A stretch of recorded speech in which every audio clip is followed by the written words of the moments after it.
Assalamualaikum warahmatullahi wabarakatuh. Nama saya Bahrul Rizky Kurniawan. Saya dari jurusan Fisika, Fakultas MIPA.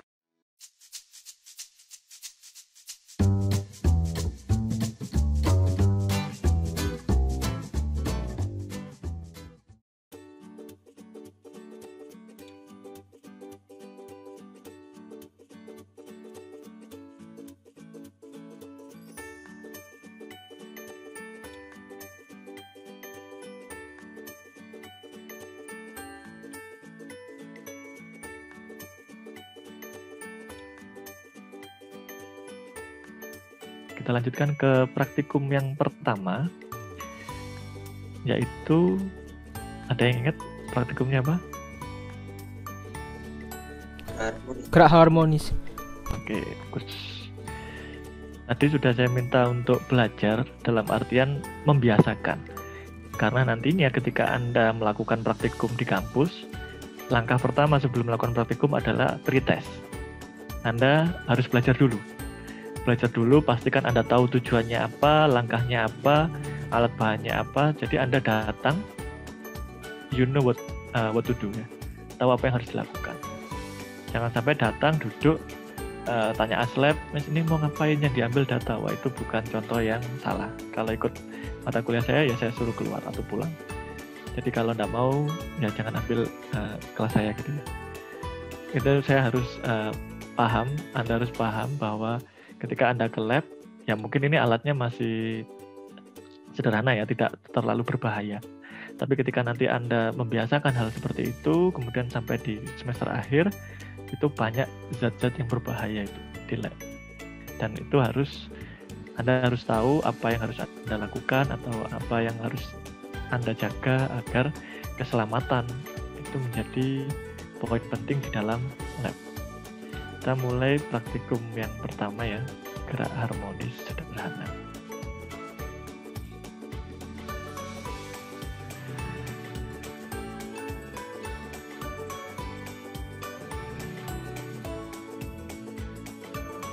Ini keadaan kampus kita saat ini ya. Bagi yang belum ke UM, ini mahasiswa baru ini sayang sekali belum pernah ke kampus. Baik, kita mulai praktikum yang pertama, gerak harmonis sederhana. Kalau boleh saya bertanya kepada yang hadir di kelas ini, ada berapa jenis gerak harmonis sederhana yang akan kita lakukan praktikum atau kita uji pada praktikum kali ini? Saya melakukan absensi berdasarkan keaktifan ya, karena menurut saya ketika Anda hadir tapi diam saja itu sama dengan tidak hadir. Maka silakan Anda tunjukkan kehadiran Anda dengan berpartisipasi aktif. Silakan. Ada berapa jenis praktikum gerak harmonis sederhana yang akan kita lakukan? Ada pegas sama Sebutkan sederhana. nama dahulu ya. Perkenalkan, saya Arsi Bintang Ramadhani. Oke, Mas Arsi silakan.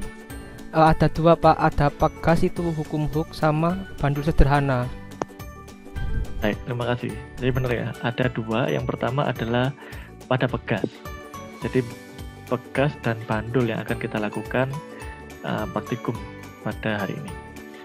Tujuannya, ada tujuan praktikum yang akan kita lakukan pada hari ini. Yang pertama adalah mahasiswa memperoleh kemantapan pengetahuan tentang hukum elastisitas hook. Kemudian ada juga tentang gerak harmonis sederhana pada translasi pegas spiral. Kemudian Anda juga diharapkan bisa menentukan nilai konstanta pegas dan terampil menggunakan set alat ya. Ini mungkin akan sedikit sulit ketika daring. Yang terakhir adalah metode grafik dalam menentukan hasil ukur. Tujuan inilah yang nanti akan menjadi panduan Anda dalam membuat laporan. Pastikan semua yang ada di dalam tujuan itu dibahas dan disimpulkan. Jadi kesimpulan adalah menjawab tujuan. Banyak yang salah dari semua laporan karena tidak menjawab tujuan. Maka pastikan ini Anda pahami. Dan alat dan bahan, di sini ada beberapa alat dan bahan yang ingin saya tunjukkan. Ini adalah salah satu manfaat dari mahasiswa yang ikut kelas saya karena fotonya foto real ya. Jadi saya bisa menunjukkan kepada Anda alat yang ada di lab kita itu seperti apa. Silakan dituliskan di kolom chat alat apa saja yang akan kita gunakan di dalam GHS Pegas. Satu saja masing-masing. Saya pengen tahu. Apa ya? Tadi kan sudah baca nih. Ya. Jadi pastikan ketika Anda membaca persiapan praktikum, pada saat mengikuti praktikum, sudah tahu mau menggunakan alat apa. Oke, sudah ada yang masuk. Ada set beban, bagus. Yang namanya set beban itu berarti ada temennya ya, nggak cuma satu. Hanya Mas Arsi, yang lain? Stopwatch, oke, good. Ada kawat pegas, bagus. Mas Ali Akbar. Jolly Balance, wah ini menarik ini. Mas Subhan. Mas Subhan, bisa dengar suara saya? Apa yang bisa, Pak. Maksud dengan Jolly Balance?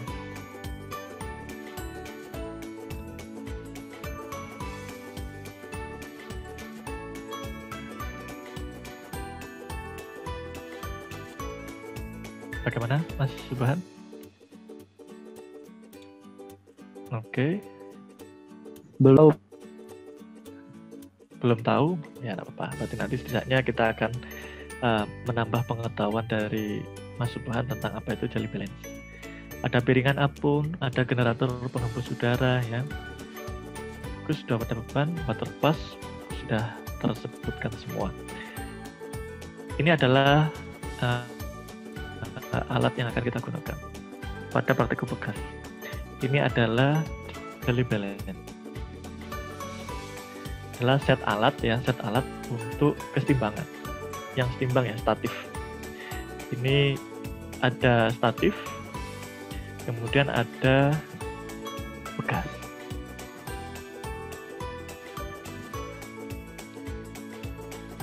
Di sini ada penggarisnya dan ada pegasnya. Ini harusnya lurus ya, maka itu di situ adalah manfaat dari water pass, memastikan ini lurus, gitu.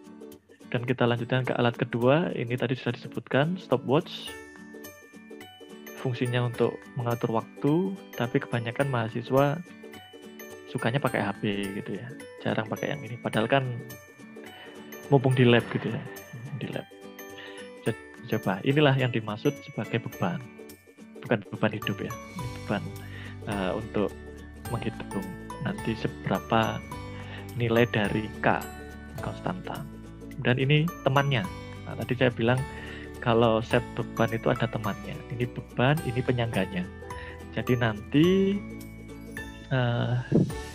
kalau Anda lihat, ini ada yang pernah lihat alat ini di sekolah? Sudah? Oh, belum ya.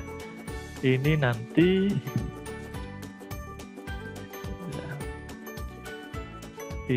caranya dimasukkan lewat sini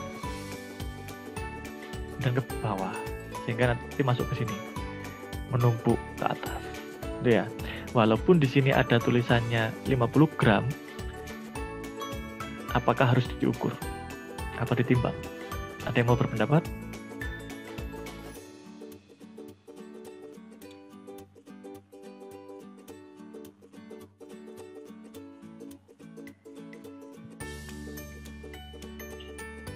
Ada yang mau berpendapat? Oh, ini sepi. Ini. Silakan. Nggak usah malu-malu ya.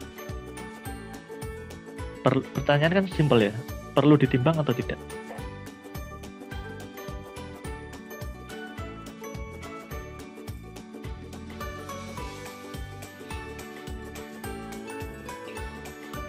Oke, jika tidak ada jawaban, boleh langsung on mic ya. Aku Oke, Pak, silakan. perlu diukur Pak.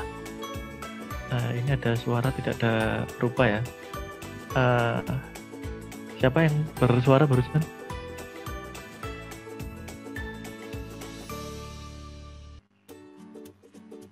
Iya Pak.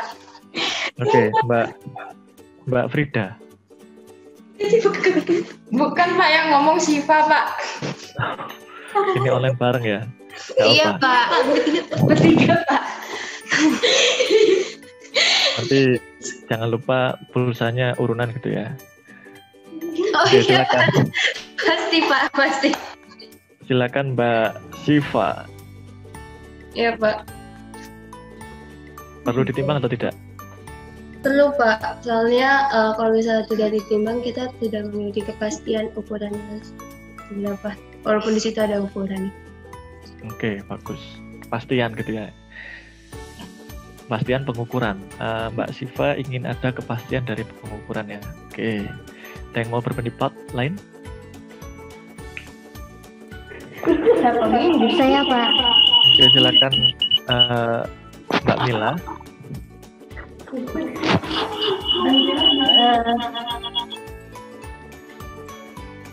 Karena bisa jadi itunya kegesek-gesek, jadi ada masa yang berkurang.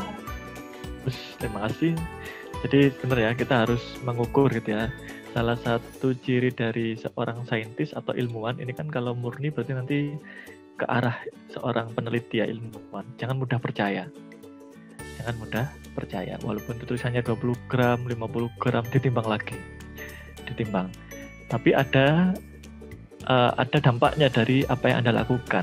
Anda harus melihat NST alat timbangan yang Anda gunakan untuk mengukur beban ini. Nah, nanti akan berpengaruh. Jadi ketika Anda menimbang, dilihat NST. Apa itu NST? Nilai satuan terkecil, Pak. Oke, nilai satuan terkecil atau nilai skala terkecil yang dapat diukur oleh alat ukur. Ini ada timbangan ya, atau neraca duduk yang digunakan di lab. Jadi ini adalah alat-alat yang akan kita gunakan pada saat praktikum. Nah, bayangkan ini ada di depan kalian. Nah, saya sudah siapkan supaya Anda bisa benar-benar menghayati tentang praktikum ini. Kita coba. Langkah pertama, yang pertama adalah Anda harus mengatur alat ya. Alat ini Anda atur benar-benar vertikal, kemudian dapat menggantung wadah beban. Di sini ada wadah beban. Dan Anda amati ini sebagai Y0. Oke, dari sini sudah bisa terbayang praktikumnya. Ada Y0, kemudian Anda tuliskan Y0-nya berapa pada bagian ini. Gampang. Oke. Ada yang mau bertanya pada langkah yang pertama ini?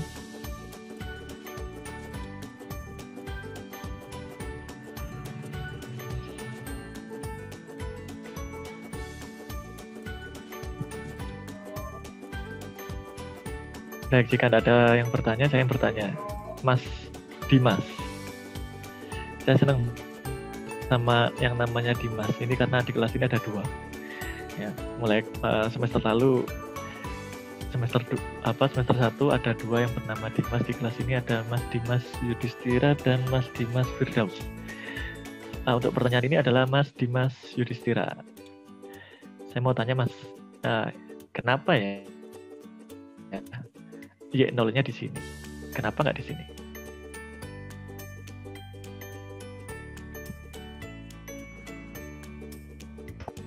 Oh, nanti kalau jadi asisten lab harus tahu. Adik-adiknya kadang tanya seperti itu. Oke, silakan Mas Dimas.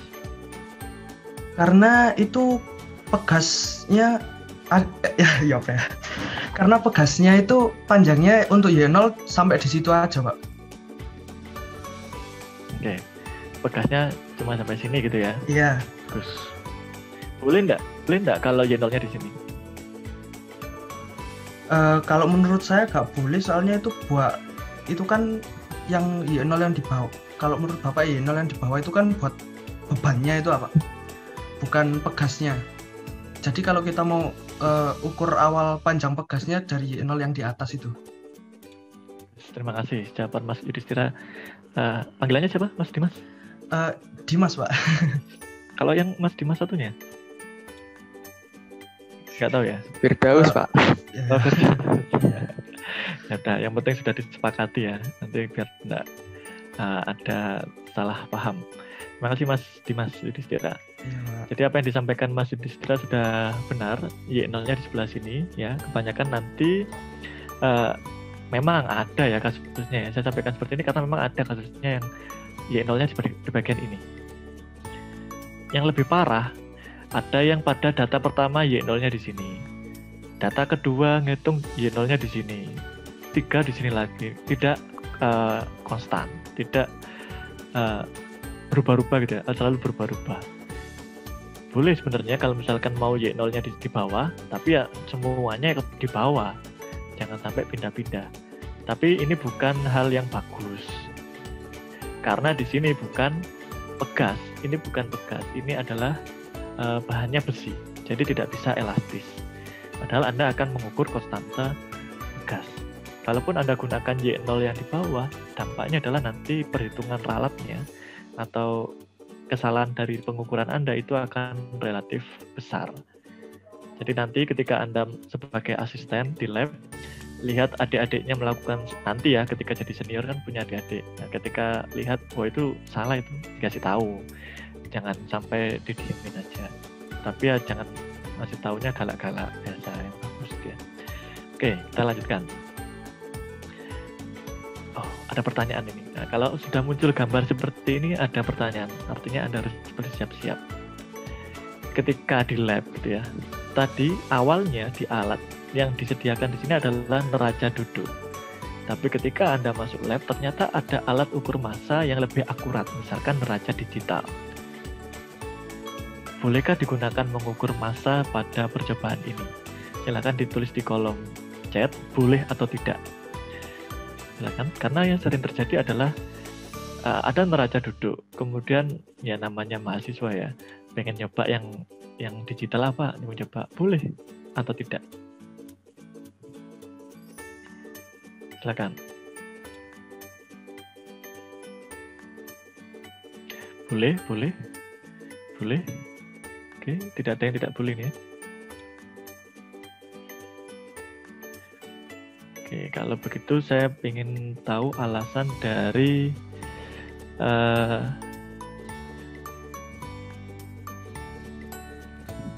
tadi nih ada Trisna Maharani. Ini Mbak Trisna ya? Atau Mas? Silakan. Oh Mbak ya, Mbak Trisna, oke. Mbak Trisna, mengapa boleh? Kalau yang kayak gitu lebih bisa dipertimbangkan gitu Pak, keakuratannya kan lebih akurat gitu. Jadi lebih boleh jawab Pak. Terima kasih. Kalau menurut Mbak Trisna ini karena lebih bagus Pak, lebih akurat, bagus. Ada yang tidak boleh? Ya, di sini sudah sepakat boleh semua ya. Tapi ada satu hal yang perlu diperhatikan. Sekarang kalau misalnya gini, data pertama ngukur pakai neraca duduk. Kemudian baru tahu, oh ada neraca digital. Data kedua saya ngukur pakai neraca digital. Bagaimana, Mbak Trisna? Itu kalau menurut saya itu yang lebih di apa itu Pak? Lebih dilihat NST-nya Pak. Berarti yang boleh kalau misalkan berubah dari data pertama menggunakan neraca duduk, data kedua menggunakan neraca digital, itu boleh? Neraca. Nanti lihat NST-nya itu Pak. Kan di beda. Oke, berarti boleh ya?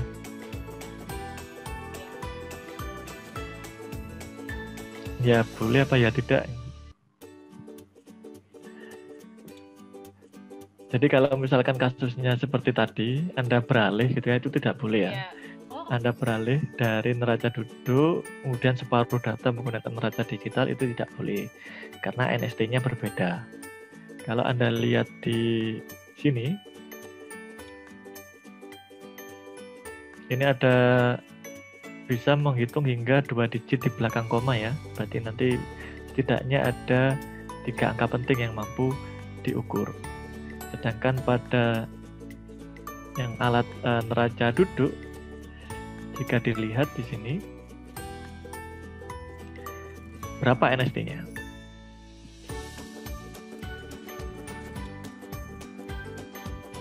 Berapa NST-nya? 0,1 gram. Oke, di siapa ini yang berbicara? Pastikan menyebutkan nama dahulu ya. Saya Ali Akbar Ardana, 0,1 Oke, gram. Mas Ali Akbar, 0,1 gram. Caranya bagaimana Mas, kalau boleh tahu?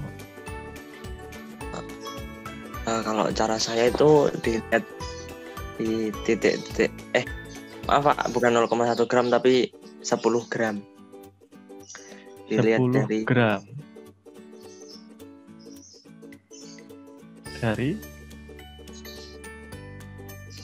itu, maaf Pak, gambarnya kurang jelas, itu ada garis kecil sama panjang itu Pak. ya benar. Oh, berarti 5 gram Pak. 5 gram. NST-nya.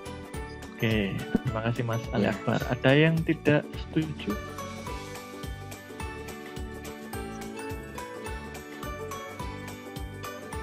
Ada yang belum tahu dari mana 5 gram atau caranya?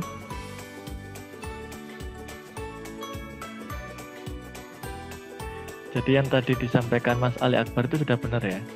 5 gram. Taunya dari mana? Dilihat dari sini. Ini kalau kita lihat 850 gram. 850 gram. Kemudian yang bawah ada 750 gram. Kalau dikurangi selisihnya adalah 100 gram. 100 gram dari kedua angka ini ternyata ada skala sebanyak 20 skala. Maka satu skalanya akan mewakili 5 gram. Nah, inilah yang disebut dari NST, nilai satuan atau nilai skala terkecil yang mampu diukur oleh neraca ini. Sedangkan tadi di neraca digital itu bisa sampai 2 angka di belakang koma. Nah, maka NST-nya berbeda. Perhitungannya tidak boleh menggunakan satu NST ya, karena kan nanti alatnya beda, jadi harus diperhatikan itu. Lebih baik kalau alatnya menggunakan neraca duduk, ya neraca duduk terus. Kalau menggunakan neraca digital, ya gunakan neraca digital. Kita lanjutkan ke tahapan berikutnya. Langkah berikutnya adalah Anda tambahkan 10 gram, ya 10 gramnya dimasukkan, dicatat sebagai MB. Nah, kalau dimasukkan seperti ini kan bertambah panjang kan, bertambah panjang. Catatlah pertambahan panjangnya ini sebagai YX. Kemudian buat tabel berapa selisih antara Y0 dan YX.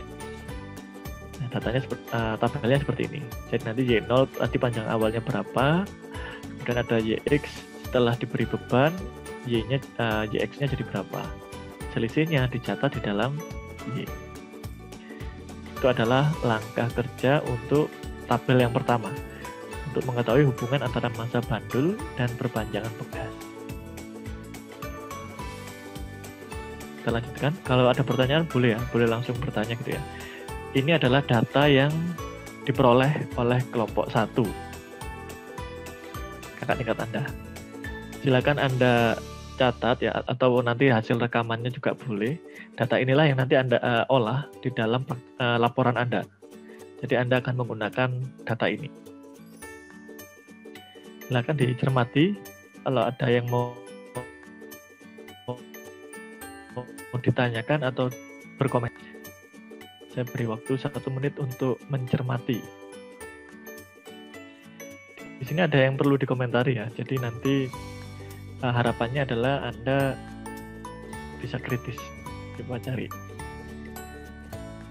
Adakah yang perlu dikomentari atau ditanyakan dari data ini?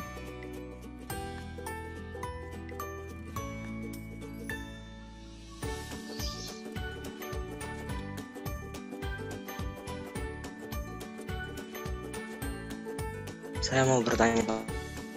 Baik, silakan dengan siapa? Dengan Ali Akbar. Nah, Ya, silakan Mas Ali Akbar. Untuk apa nilai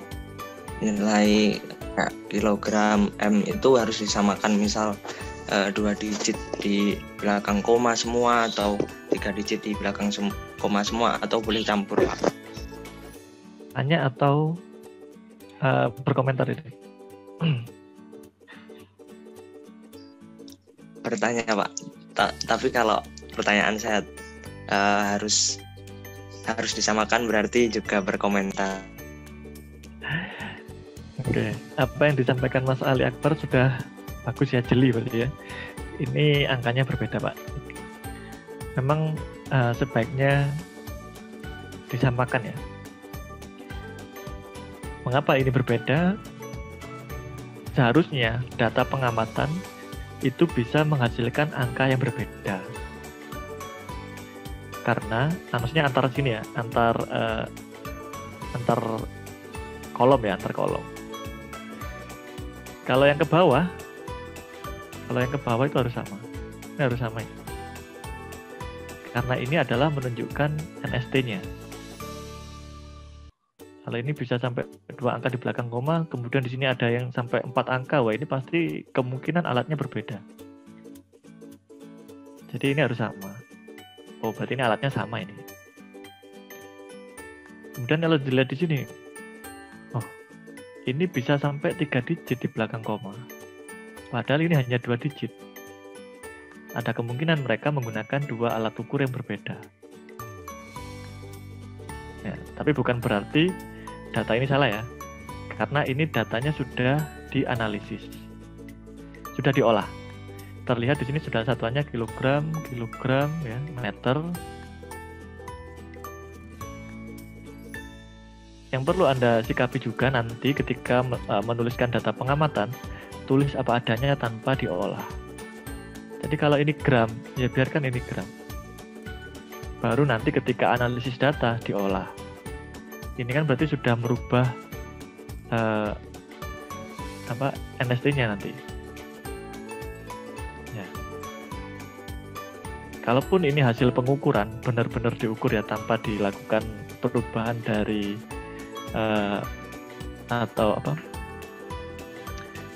perubahan satuan, konversi, tanpa dilakukan konversi, maka ini harus ditulis apa adanya. Contohnya, kalau ini ada angka di belakang, ya ini ditulis. Karena ini adalah bagian dari angka penting. Angka penting adalah angka hasil pengukuran.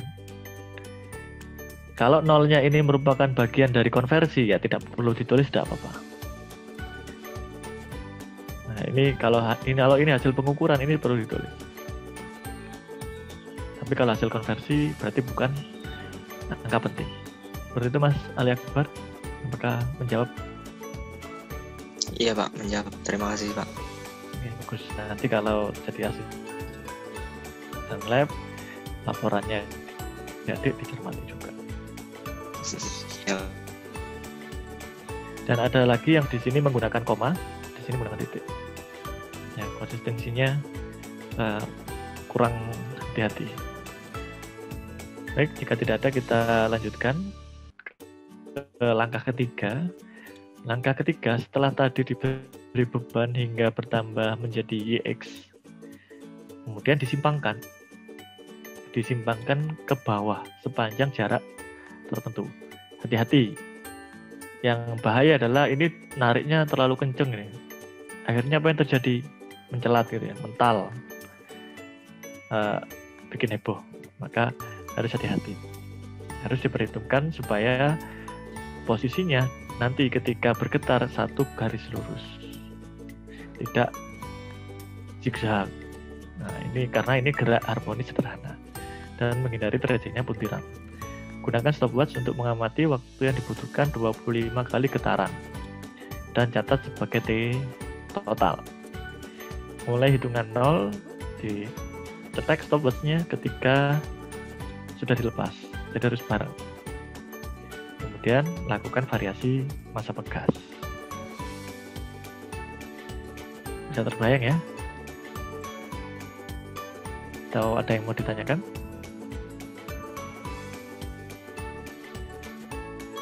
Oke, bacanya serius semua ya. Saya malah sungkan mau mengganggu. Oke, kita lanjutkan. Nah, ini ada pertanyaan lagi berarti. Karena tidak ada yang bertanya, saya yang bertanya. Ketika pegas tadi dilepas, maka akan terjadi ayunan atau osilasi pegas. Seperti ini ya. Sekarang saya ingin tahu, coba tunjukkan. Yang mana yang merupakan satu getaran? Satu getaran itu dari mana ke mana? Berapa? Silakan Mas Afin Lee. Satu getaran itu adalah satu dari posisi M, terus yang pertama, posisi pertama, lalu kedua, ketiga, balik lagi ke posisi semula. Ini ada KLM, nah silakan dimanfaatkan. Dari R, terus ke M, ke K lagi, lalu ke R lagi. Nanti dari L ke M, ke L, K, ke R. ke M, ke L lagi. Ya. Itu satu getaran, bagus. Nanti sudah benar satu konsep dari satu getaran ya. Seperti itu ya. Itu adalah contoh dari satu getaran. Sekarang kalau misalkan saya tanyakan, yang mana yang disebut sebagai titik setimbang?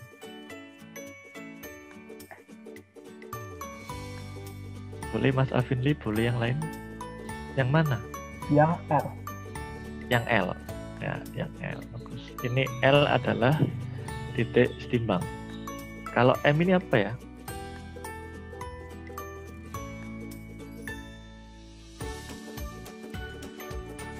Silakan. Simpangan maksimum. Siapa yang berbicara? Fitri. Silfitri, Pak Silfitri ya. Simpangan maksimum. Atau nama kerennya apa, Pak? J maksimum. Maksimum. Satu lagi yang keren lagi. Depan-depannya A. Pegas maksimum. Titiknya. Amplitudo. Ya, amplitudo. Amplitudo Y max atau simpangan terjauh. Kalau M ini amplitudo, K ini apa ya?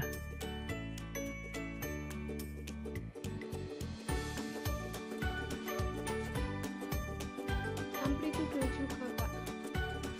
Siapa yang berbicara ini? Sylvia Devi. Oke, Mbak Sylvia, amplitudo juga. Ya, jadi benar ya apa yang disampaikan Mbak Sylvia bahwa yang K itu juga amplitudo, simpangan terjauh. Kalau simpangan yang bukan maksimum itu ya di sini ya. Nah, itu namanya simpangan biasa, Y, bukan Y max. Kita lanjutkan. Tadi disampaikan oleh Mas Afin Lee tadi ya, bahwa kalau dari gambar ini berarti dari A, B, A, C kembali ke A. Kalau Anda perhatikan, ini bentuknya seperti ini. Dari A, B, A. Ya. Ingat ya.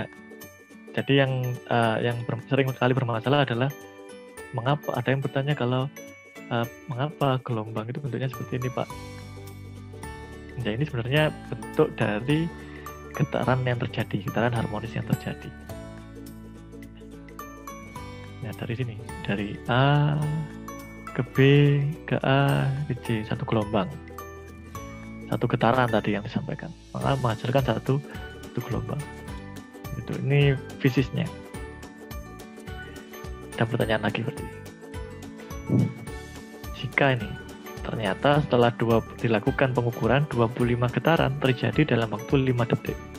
Maka berapa ya periodenya?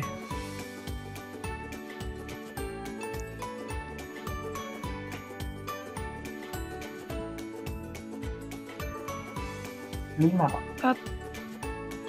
Mas, 1/5. 1/5, Pak. 1/5. Ya, sabar. Tadi diam-diaman, sekarang berebut. Ya. Oke, tidak apa-apa, bagus. Tapi usahakan sebut nama dulu atau minta izin dulu, Pak. Izin menjawab. Nah itu boleh, lebih bagus gitu ya. Kita belajar etika dalam berpendapat. Silakan tadi Mas Avinli. 5. 1/5. Tadi 5. Iya, salah penghitungan tadi. Oh, salah perhitungan. Frekuensi. Oke, maksudnya tadi adalah frekuensi. Memang bagaimana persamaan dari frekuensi? Seperti. Itu sekarang pertanyaannya, per T. T itu berapa? Atau persamaannya apa? Jangan dijawab seperti F gitu ya kan? Nggak, Izin menjawab Pak. Bentar, Mas Avinli masih mau mencoba ini. Kalau T-nya apa Mas? Kayaknya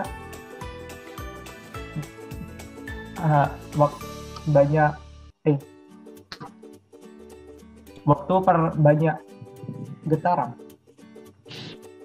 T per M gitu ya. Jadi kalau frekuensi adalah N per T. Biar nggak ketukar, ingat kalau ini T atasnya juga T gitu aja. Kalau saya dulu seperti itu. Ya, biar nggak ketukar. Jadi yang tadi disampaikan oleh Mas Avinli sudah benar ya, walaupun sempat lupa gitu ya. Ya maklum habis liburan kemarin jadi ya lupa sedikit gitu ya. Sekarang sudah ingat. Yang lainnya juga bagus, tadi sudah mulai aktif. Ya jangan pasif ya kalau di sini ya. Saya ajak diskusi. Saya itu sukanya ngajak diskusi karena saya yakin Anda semua orang yang punya pemikiran yang bagus. Yang perlu dilatih adalah bagaimana cara menyampaikannya.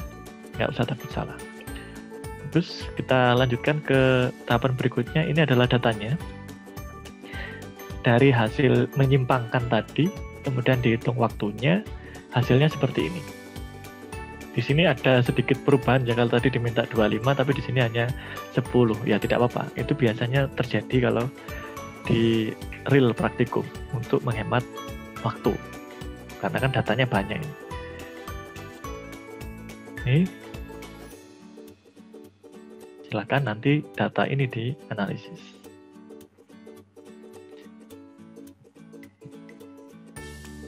Sudah ya, cukup ya? Kita lanjutkan ke percobaan berikutnya yang